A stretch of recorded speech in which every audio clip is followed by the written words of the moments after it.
നബി സല്ലല്ലാഹു അലൈഹി വസല്ലമയുടെ ഖദീജയിലുള്ള മക്കളുടെ കാര്യത്തിൽ, അതുപോലെ തന്നെ നബി സല്ലല്ലാഹു അലൈഹി വസല്ലമയുടെ ഭാര്യമാരുടെ കാര്യത്തിലൊക്കെ മുസ്തഫ പറയുന്നത് തനി കളവും ആളുകളെ പറ്റിക്കാൻ വേണ്ടി മെനഞ്ഞെടുത്തിട്ടുള്ള ചില ചെപ്പട വിദ്യകളുമാണ്. ഒന്നാമതായി ഖദീജ റളിയല്ലാഹു അൻഹായുടെ മക്കൾ, നബി സല്ലല്ലാഹു അലൈഹി വസല്ലമയിൽ ഉണ്ടായിട്ടുള്ള മക്കൾ, ഇതുമായി ബന്ധപ്പെട്ട് മുസ്തഫ പറഞ്ഞ കളവുകൾ എന്തൊക്കെയാണ്? നബി സല്ലല്ലാഹു അലൈഹി വസല്ലമ ഖദീജ റളിയല്ലാഹു അൻഹായെ വിവാഹം ചെയ്യുന്നതിന് മുമ്പ് അവരെ വേറെ രണ്ടാളുകൾ വിവാഹം ചെയ്തിട്ടുണ്ടായിരുന്നു. അതിൽ ഒരാൾക്കാണ് ഖദീജയിൽ കുട്ടി ഉണ്ടായിട്ടുള്ളത്, ഒരു പെൺകുട്ടി, ഹാല എന്ന പേരിൽ. ഈ രണ്ടാളുകളും നേരത്തെ തന്നെ മരിക്കുകയാണ് ചെയ്തിട്ടുള്ളത്. അതിനെ തുടർന്നാണ് നബി സല്ലല്ലാഹു അലൈഹി വസല്ലമ ഖദീജ റളിയല്ലാഹു അൻഹായെ വിവാഹം ചെയ്യുന്നത്. ചരിത്ര ഗ്രന്ഥങ്ങളൊക്കെയും തന്നെ രേഖപ്പെടുത്തിയിട്ടുള്ളത്, ചിലപ്പോൾ ഷിയകളുടെ ചരിത്രത്തിൽ എവിടെയോ എഴുതി വച്ചിട്ടുണ്ടോ നമുക്കറിയില്ല.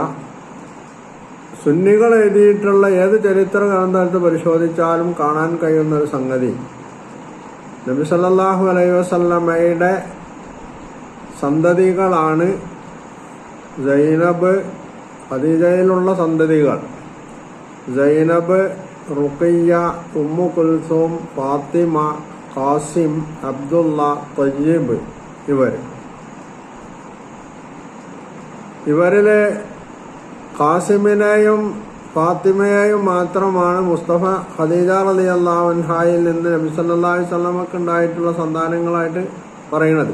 ബാക്കിയുള്ളവരൊക്കെ മുസ്തഫ നബി സല്ലല്ലാഹു അലൈഹി വസല്ലമയുടെ സന്താനങ്ങൾ എന്നുള്ളതിൽ നിന്ന് വെട്ടിക്കളയാണ് ചെയ്തത്. മുസ്തഫയുടെ തെളിവെന്താണ്? ഇതുമായി ബന്ധപ്പെട്ട് ഒരു തെളിവും മുസ്തഫ അവതരിപ്പിച്ചിട്ടില്ല, ബടായി പറയാന്നുള്ളതല്ലാതെ.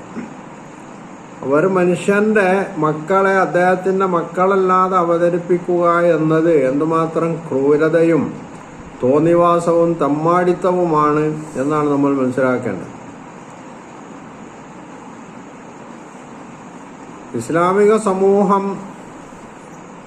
ഇവരെയൊക്കെ പ്രവാചകന്റെ മക്കളായിട്ടാണ് എണ്ണിയിട്ടുള്ളത്, അല്ലാതെ പ്രവാചകന്റെ വളർത്തുപുത്രിമാരോ പുത്രന്മാരോ ആയിട്ടല്ല എന്നുള്ളതാണ് ഇവിടെ മനസ്സിലാക്കേണ്ടത്.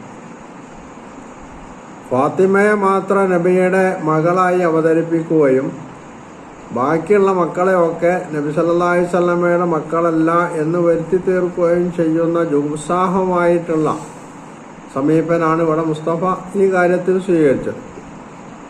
രണ്ടാമത് മുസ്തഫ പറഞ്ഞത്, നബി സല്ലല്ലാഹു അലൈഹി വസല്ലമ 2 വിവാഹമേ ചെയ്തിട്ടുള്ളൂ.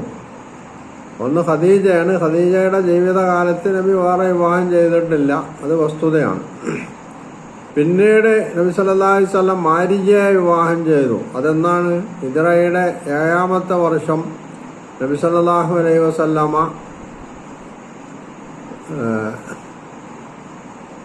ലോകത്തിന്റെ പല ഭാഗത്തുള്ള ആളുകൾക്ക് കത്തെഴുതിയ കൂട്ടത്തിൽ ഈജിപ്തിലെ മുഖൗക്കിസിന് കത്തെഴുതിയിരുന്നു. മുഖൗക്കിസ് കൊടുത്തയച്ചിട്ടുള്ള ഒരു അടിമ സ്ത്രീയാണ് മാരിയ. അവരെ വിവാഹം ചെയ്യുകയോ അല്ലെങ്കിൽ നബി സല്ലല്ലാഹു അലൈഹി വസല്ലം അവരെ അടിമയായിട്ട് വെച്ചുകൊണ്ടിരിക്കുകയോ ചെയ്തതെന്തുമാവട്ടെ, മുസ്തഫയുടെ ഈ വാദഗതി അനുസരിച്ച് നബി സല്ലല്ലാഹു അലൈഹി വസല്ലമയുടെ ഭാര്യമാരെ ഒക്കെ മുസ്തഫ വെട്ടിമാറ്റുകയാണ് ചെയ്തിട്ടുള്ളത്. ചരിത്ര വസ്തുതകൾക്ക് ഒരിക്കലും നിരക്കാത്തൊരു സംഗതിയാണത്. ഖുർആനിന് പോലും നിരക്കണമല്ല. ഏറ്റവും ചുരുങ്ങിയത് സൈനബ് ബിൻത് ജഹ്ഷിനെ അള്ളാഹു നബി സല്ലല്ലാഹു അലൈഹി വസല്ലമക്ക് ഭാര്യയായി വിവാഹം ചെയ്തു കൊടുത്തു എന്ന് ഖുർആൻ ഖണ്ഡിതമായി പറഞ്ഞിട്ടുള്ളൊരു സംഗതിയാണ്. ഫലമ്മാ ഖളാ സൈദും മിൻഹാ വതറൻ സവ്വജ്നാകഹാ, സയ്യിദ് അവരുമായിട്ട് ലൈംഗിക ബന്ധത്തിൽ ഏർപ്പെട്ടതിന് ശേഷം നാം അവരെ താങ്കൾക്ക് വിവാഹം ചെയ്തു തന്നു എന്ന് വിശുദ്ധ ഖുർആനിലൂടെ അള്ളാഹു നബി സല്ലല്ലാഹു അലൈഹി വസല്ലമയെ അറിയിച്ചതാണ്. അപ്പോൾ ഇവിടെ സവ്വജനാക്ക എന്ന് പറഞ്ഞാൽ അറബിയിൽ നിനക്ക് നാം വിവാഹം ചെയ്തു ചെന്നു എന്നല്ലാതെ നിനക്ക് അവളെ ശിഷ്യയാക്കി തന്നു എന്ന് അറബിയിൽ അങ്ങനെ ഒരു പ്രയോഗം തന്നെ ഇല്ല എന്നാണ് വസ്തുത. മാത്രമല്ല ഖുർആൻ തന്നെ യാനിസാൻ നബിജി എന്നും വാസുവാജുഹു എന്നും പറഞ്ഞെടുത്ത് മുസ്തഫ അറബി ഭാഷയ്ക്ക് പരിചിതമല്ലാത്ത അർത്ഥമാണ് അവിടെ പറഞ്ഞിട്ടുള്ളത്. നബി സല്ലല്ലാഹു അലൈഹി വസല്ലമയുടെ ശിഷ്യകളായിരുന്നു അവർ. ശിഷ്യകളെ എന്നാണ് നബി സല്ലല്ലാഹു അലൈഹി വസല്ലം യാനിസാൻ നബി എന്ന് വിളിച്ചതിൻ്റെ അർത്ഥം എന്നൊക്കെ പറഞ്ഞിട്ട് തട്ടിപ്പ് നടത്തുകയാണ് ചെയ്യുന്നത്. അപ്പോൾ നബി സല്ലല്ലാഹു അലൈഹി വസല്ലമ ബഹുഭാര്യത്വം സ്വീകരിച്ചതിലാണ് മുസ്തഫക്ക് വലിയ പ്രയാസം.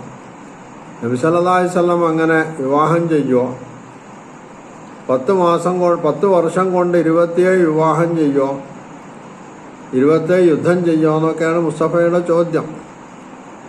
ഒരു മനുഷ്യന് ഒരു വിവാഹത്തിന് എത്ര സമയം വേണം എന്നൊരു ചോദ്യം അവിടെ ഉത്ഭവിക്കുന്നുണ്ട്. മുസ്തഫയുടെ കാഴ്ചപ്പാടനുസരിച്ച് വിവാഹം നമ്മുടെ നാട്ടിലേതുപോലെ പെണ്ണ് കാണാൻ പോവുക, എന്നിട്ട് പിന്നെ ഒരിക്കൽ അത് നിശ്ചയിക്കുക, എന്നിട്ട് പിന്നെ അതിന് വലിയ സദ്യകളൊക്കെ ഒരുക്കൂട്ടാൻ വേണ്ടി ഏർപ്പാടുകൾ ചെയ്യുക, ഇങ്ങനൊക്കെ ചെയ്തുകൊണ്ട് വേണം വിവാഹം ചെയ്യാൻ എന്നാണെങ്കിൽ മുസ്തഫ പറഞ്ഞത് ശരിയായിരിക്കാം.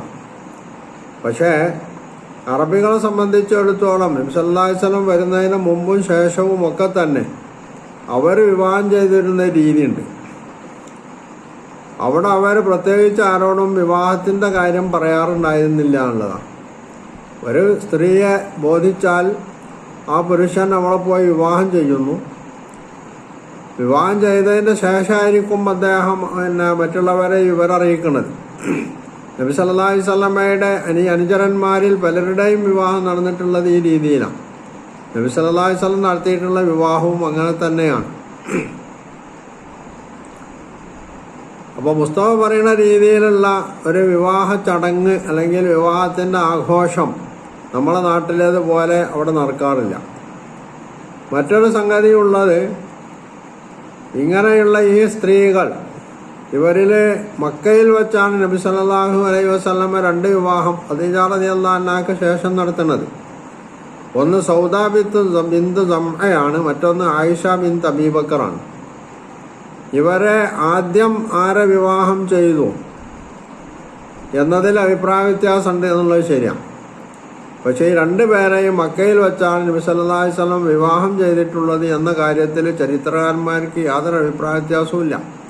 ഇവർ 2 പേരും നബി സല്ലല്ലാഹു അലൈഹി വസല്ലമയുടെ ഭാര്യമാരുമാണ്. ഖദീജ റളിയല്ലാഹു അൻഹ മരിച്ചതിന് ശേഷം നബി സല്ലല്ലാഹു അലൈഹി വസല്ലമ 2 വർഷക്കാലം വിവാഹം ചെയ്തിട്ടില്ല എന്ന് ചരിത്രം പറയുന്നുണ്ട്. അതിനുശേഷമാണ് ഉസ്മാൻ ബിൻ മദ്ഊന്റെ ഭാര്യ ഹൗല നബി സല്ലല്ലാഹു അലൈഹി വസല്ലമയെ സമീപിച്ചുകൊണ്ട്, ഉസ്മാൻ ബിൻ മദ്ഊൻ എന്ന് പറഞ്ഞ നബി സല്ലല്ലാഹു അലൈഹി വസല്ലമയുടെ മുലകുടി ബന്ധത്തിലുള്ള സഹോദരനാണ്. ആ സഹോദരൻ്റെ ഭാര്യയാണ് ഹൗല. ഹൗല നബി സല്ലല്ലാഹു അലൈഹി വസല്ലമയെ സമീപിച്ചുകൊണ്ട് താങ്കൾ വിവാഹം ചെയ്യുന്നില്ലേ എന്ന് നബിയോട് ചോദിക്കുകയാണ് ചെയ്തത്. ഈ ഘട്ടത്തിൽ ആരെയാണ് വിവാഹം ചെയ്യുക എന്ന് നബി അവരോട് തിരിച്ചു ചോദിക്കുന്നു. തിരിച്ചു ചോദിച്ചപ്പോൾ അവർ പറഞ്ഞു, വിധവയാണെങ്കിൽ വിധവയെ, കന്യകയാണെങ്കിൽ കന്യകയെ, രണ്ടുമാവാം. അപ്പോൾ ആരാണ് വിധവ എന്ന് ചോദിച്ചപ്പോൾ സൗദ ബിന്തു സംഅണ്ട്. കന്യകയാണെങ്കിൽ താങ്കളുടെ സുഹൃത്ത്, ആജീവനാന്ത സുഹൃത്ത് അബൂബക്കറിന്റെ മകൾ ആയിഷയുണ്ട് എന്നാണ് ഹൗല നബി സല്ലല്ലാഹു അലൈഹി വസല്ലമക്ക് മറുപടി പറയുന്നത്. അങ്ങനെ ഹൗലയെ നബി സല്ലല്ലാഹു അലൈഹി വസല്ലമ ഈ 2 ആളുടെ അടുത്തേക്കും അന്വേഷണത്തിന് വേണ്ടി പറഞ്ഞേക്കാണ്. സൗദയോട് ചോദിച്ചപ്പോൾ തൻ്റെ പിതാവിനോട് പറയാൻ വേണ്ടിയാണ് സൗദ ഹൗലയോട് പറഞ്ഞിട്ടുള്ളത്. അങ്ങനെ പിതാവിനോട് പറഞ്ഞു, പിതാവുമായി ബന്ധപ്പെട്ടു. അങ്ങനെ പിതാവ് സൗദയെ നബി സല്ലല്ലാഹു അലൈഹി വസല്ലമക്ക് വിവാഹം ചെയ്തു കൊടുക്കാൻ ചെയ്തിട്ടുള്ളത് എന്നാണ് ചരിത്രം പറയുന്നത്. ആയിഷ റളിയല്ലാഹു അൻഹയുടെ കാര്യമാണെങ്കിൽ ഹൗല ഉമ്മു റൂമാൻ, അതായത് ആയിഷ റളിയല്ലാഹു അൻഹയുടെ മാതാവ് ഉമ്മു റൂമാനെ സമീപിച്ചു.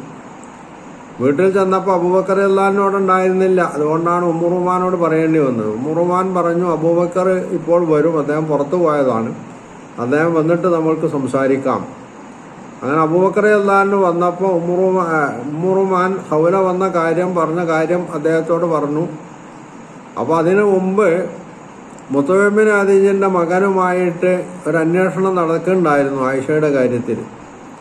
അപ്പോൾ അബൂബക്കർ റളിയല്ലാഹു ഉടൻ തന്നെ മുത്തവ്വിബ് ബിൻ അദീജിന്റെ വീട്ടിൽ ചെല്ലുകയും അദ്ദേഹത്തോട് ഈ സംഗതിയെ സംബന്ധിച്ച് സംസാരിക്കുകയും ചെയ്തപ്പോൾ അദ്ദേഹത്തിൻ്റെ ഭാര്യ അബൂബക്കർ റളിയല്ലാഹുവിനോട് പറഞ്ഞു, താങ്കളുടെ മകൾ ആയിഷയെ എൻ്റെ മകൻ വിവാഹം ചെയ്താൽ എൻ്റെ മകനെ താങ്കളുടെ മതത്തിലേക്ക് കൂട്ടും, അതുകൊണ്ട് അങ്ങനെ അത് നടക്കൂല എന്ന് പറഞ്ഞപ്പോഴാണ് അബൂബക്കർ റളിയല്ലാഹു മുത്തവ്വിബ് ബിൻ അദീജുമായിട്ടുള്ള ആയിഷയുടെ വിവാഹം വേണ്ടെന്ന് വെക്കുകയും നബി സല്ലല്ലാഹു അലൈഹി വസല്ലമയ്ക്ക് അനുകൂലമായിട്ട് വിവരം കൊടുക്കുകയും അങ്ങനെ നബി സല്ലല്ലാഹു അലൈഹി വസല്ലമയ്ക്ക് ആയിഷ റളിയല്ലാഹു അൻഹയെ വിവാഹം ചെയ്തു കൊടുക്കുകയും ചെയ്തിട്ടുള്ളത്. ഇത് ചരിത്രം വളരെ വ്യക്തമായി ചർച്ച ചെയ്തിട്ടുള്ള കാര്യമാണ്. ഈ വസ്തുതയാണ് മുസ്തഫ തള്ളിപ്പറയുകയും നിഷേധിക്കുകയും ചെയ്തുകൊണ്ട് നബി സല്ലല്ലാഹു അലൈഹി വസല്ലമ ഖദീജ റളിയല്ലാഹു അൻഹ മരിച്ചതിന് ശേഷം പിന്നെ 8 വർഷം കഴിഞ്ഞിട്ട് മാരിയയെ മാത്രമാണ് വിവാഹം ചെയ്തത് എന്ന് കള്ളം പറയുന്നത്, തട്ടിവിടുന്നത് എന്നതാണ് വസ്തുത. ഇങ്ങനെ കള്ളം പറഞ്ഞുകൊണ്ട് വേണം മുസ്തഫക്ക് തൻ്റെ കാഴ്ചപ്പാടുകൾ തൻ്റെ ആശയങ്ങൾ പ്രചരിപ്പിക്കാൻ എന്ന് വരുന്നതാണ് മുസ്തഫയുടെ ഏറ്റവും വലിയ നിർഭാഗ്യം എന്ന് പറയുന്നത്. അദ്ദേഹത്തെ കേൾക്കുന്ന, അദ്ദേഹം പറയുന്നതൊക്കെ ശരിയാണെന്ന് വിശ്വസിച്ചുകൊണ്ടിരിക്കുന്ന ആളുകൾ ഈ ചരിത്ര വസ്തുതകളെപ്പറ്റി അവർ പഠിക്കണം എന്നാണ് നമ്മൾക്ക് അവരോട് ആവശ്യപ്പെടാനുള്ളത്.